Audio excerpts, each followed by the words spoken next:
Hello, everyone. I'm Eric D'Souza, and joining me today are James Burns and Sheila Jones, who have been nominated for the award for Best Unpublished Manuscript by Crime Writers of Canada for the Awards of Excellence. Hi, James and Sheila. How are you today? Excellent. Fine, thank you, Eric. So their story, Murder on Richmond Road, an Enquiry Bureau mystery, as I said, has been nominated for the award for Best Unpublished Manuscript. So a little bit about Sheila and James. Sheila Jones is an award-winning journalist and best-selling science author. James Burns is an award-winning author and the editor of Prairie History and curator emeritus of paleontology at the Royal Alberta Museum. You both, I'm going to say it again, congratulations. You've both been nominated for Best Unpublished Novel. So how does that feel? Very good. Wonderful. Because Well, as you well know, there's a lot of work goes into developing a plot, a story, and we're always looking at a series because we love murder mystery series ourselves. So yeah, this is delightful. Thank you very much for the nomination. that's great. Well, let's start with the story itself. So give us the, as they say in the business, the elevator pitch for Murder in Richmond Road. Okay. Murder on Richmond Road, an Enquiry Bureau mystery, follows Salvation Army detective Addie Langley as her quest to upend child abduction rings in 1888 London takes her into the dark heart of her own family. Now, our protagonist is employed by the Enquiry Bureau, which is the Salvation Army's actual, real detective agency. And it that agency took us a lot of work to uncover. We were detectives of our own to discover, to find out about this long forgotten, very real detective agency.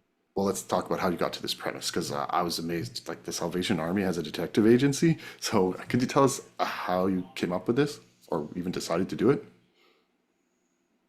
I suppose it started with my search for family history, genealogy, and discovering that my great grandparents were particularly involved in the development of the Salvation Army across Canada right from the beginning, and rose to the rank of lieutenant colonel by the time they retired in 1928. But it also uncovered the fact that my great great grandmother was the first matron of the rescue home for fallen women in Helena, Montana in 1896. And so just digging into this background history of my own family that I didn't know about before has uncovered a lot of material that through conversations between us, we determined would make a good plot.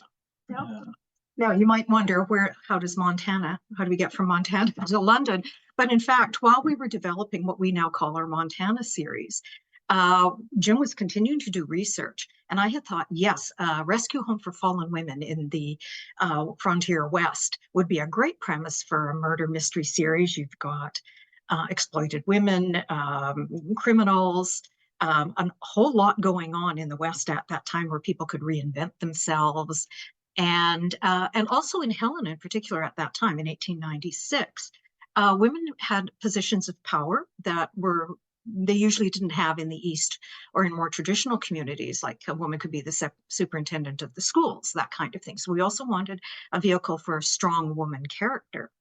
But while we were developing that series and also doing more research, finding out more about rescue homes, we also got these hints that there was a detective agency. Now, this was baffling to us because even Salvation Army archivists we were dealing with, Jim was dealing with the International HQ in London and other agencies, archives, and they hadn't heard about it. So we thought this is very baffling, but we kept digging. Jim gets most of the credit for that, but we kept digging and we did find, in fact, that they did have a detective agency that opened in 1888, May of 1888, and it was only around for about 9 years, but it was tough to find out to discover this material. Part of the problem, of course, was the fact that during the Second World War, in the Blitz over London, the Salvation Army headquarters and archives took quite a hit. So they don't have the whole story. And we've had to try to piece it together from various other sources, some with international headquarters, but from other publications and so on. And that's been a real trip. But then we found the evidence that we needed a quote from an 1893 publication from the Bureau, from Clifford Harland, who was the detective running the Bureau. We have one man and 3 of the best women detectives possible. This is 1893. So now we had the evidence. In fact, yes, the agency was there. We built out from that, but that they had women detectives. So we said, let's have our Addie be one of those first women detectives beginning in 1888. So that's how we started. So we shifted then. The Montana stuff still, we'll get to it eventually, but for right now, we're focusing on the detective agency in London and dealing with some of the very challenging issues that were going on at the time, and child abduction rings to the continent was one of them. Yeah, I can tell you from my experience talking to Canadian writers and readers, we love good researchers. So your story is fascinating, and I think people are going to want to dive deep into it. I think we mentioned at the beginning that you're both published nonfiction writers. So why did you decide to turn to fiction? Probably for the same reason a lot of people do, is because we love murder mysteries ourselves, our murder mystery series.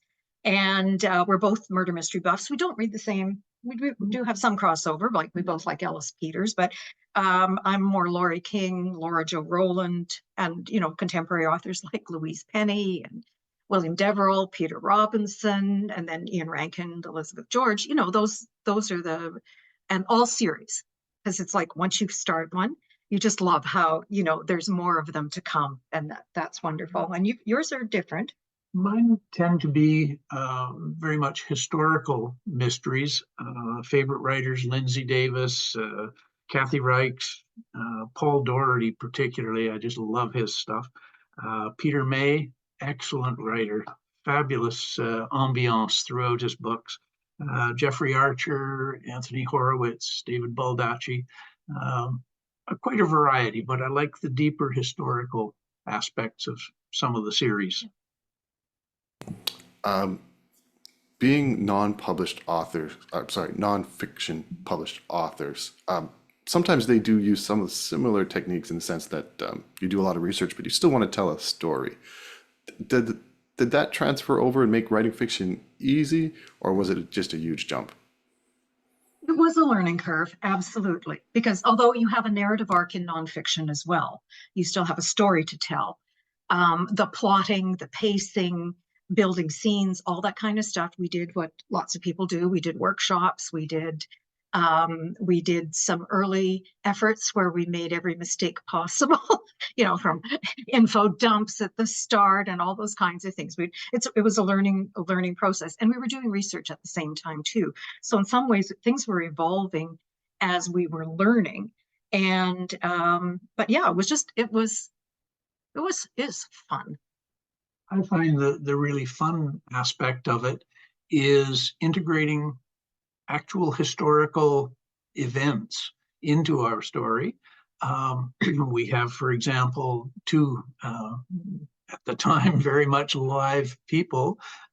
Florence Booth married into the famous Booth family of the Salvation Army, and at 22 years old, she was given the command and the challenge of running the women's social work agency, bureau, which was just an incredible amount of work for her. It was a worldwide organization, even in 1888. And Clifford Harland, who was a tough guy to find in the records, was a real live person, was a private detective before Bramwell Booth conscripted him to head up the Enquiry Bureau. we don't want to put words in their mouths more than is indicated by the little bit we've been able to find. So they are there, but they're not necessarily the stars of the show. They give it color. Yeah. And certainly someone like Florence Booth, who our protagonist Addie and Florence are friends and colleagues. And but we have Florence's diaries.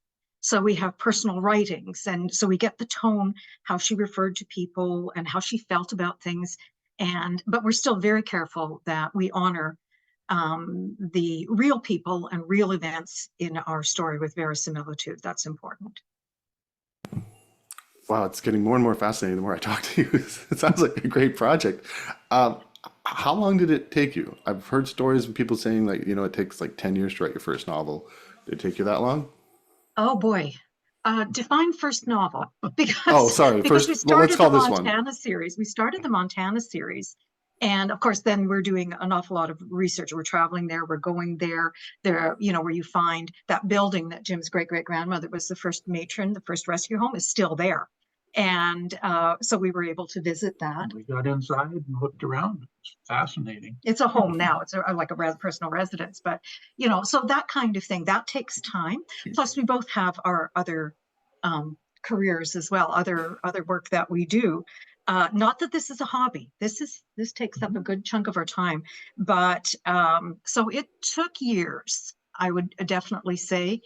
I almost don't want to go back to when we started, but yes, it's the research, the development, and then learning how to write a strong story. It does take time, yes. Well, you mentioned your careers, and you both have science backgrounds, and I often can't help myself ask this question of how does your day job affect your art or your story? Well, you go first. You're the bone specialist. Well, okay. As you pointed out, I'm an emeritus curator of paleontology at the Royal Alberta Museum. I retired 16 years ago, but I was a bone person. I enjoyed digging up fossils and you're still doing that. still doing that 16 years later. And so I decided that it would be a good idea to have one of our major characters, being Addie's uncle, as a bone specialist. He'd done autopsies. He was an MD, medical doctor. He did autopsies and analyses of grave populations and so on. And he was gainfully employed by the Hunterian Museum in High Holborn to look at old populations. So he's a bone specialist, as I am, so I can draw on my own experiences to help shape that character. And he's also our key murder suspect.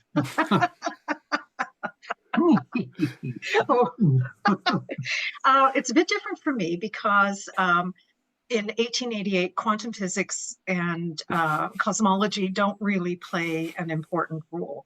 But nonetheless, because Addie comes from a complex background, we have her, she's born in Toronto, York Mills actually, to eccentric parents, and flees them for London to live with her uncle. So there's a tension. Her father's an atheist, her mother's a world-renowned spiritualist, and she's in the Salvation Army.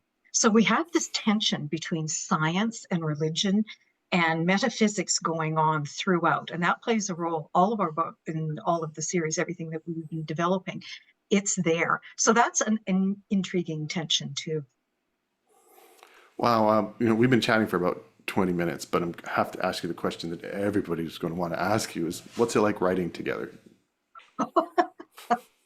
Great fun. It's fun. It's fun. We can play off each other, and it's like co-creativity, where what you can produce together is better than what you could do separately. So, like after lunch, we'll sit down with a clipboard. We're working on a scene, and I'll say, "Well, we're going this way," and Jim will go, "What if we do that?" And then we can go there, and then we're way over here at a certain point and going, "Oh, that is so good." And then also humor. Jim's a bit of a punster, but we're dealing with some dark subject matter here. So having a bit of humor is good. And I look after writing the dark stuff, the murders, the getting inside of the mind of a sociopath. That's hard, actually. That is emotionally difficult, and it takes sometimes some days to come back from that. That's kind of hard. But I guess that's what it takes. And I've written some of the scenes, but most of the writing is Sheila's work. I revel in the research aspect of it, running down little bits of information, and then of course trying my darndest to make it sound like real English. I'm an editor, so I tend to pick little holes in it here and there. So it's a real collaboration. yeah, as I said, it's fun. It's work at times, yes, but it's also fun. That's great. It looks like you had a lot of fun writing it. How far are you in the next book?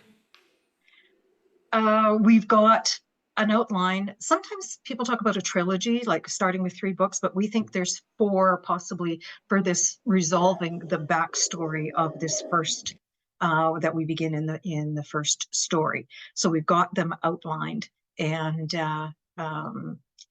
lightly outlined, and then the second one we've got plot development going on. So yes, we're getting there. I can tell you're very organized, so that's great. I hope you guys keep writing. I can say best of luck for the awards. They're coming up in 10 days or so. So we'll find out soon. It was a pleasure talking to both of you. Nice talking to you. Thank you so much. Bye-bye.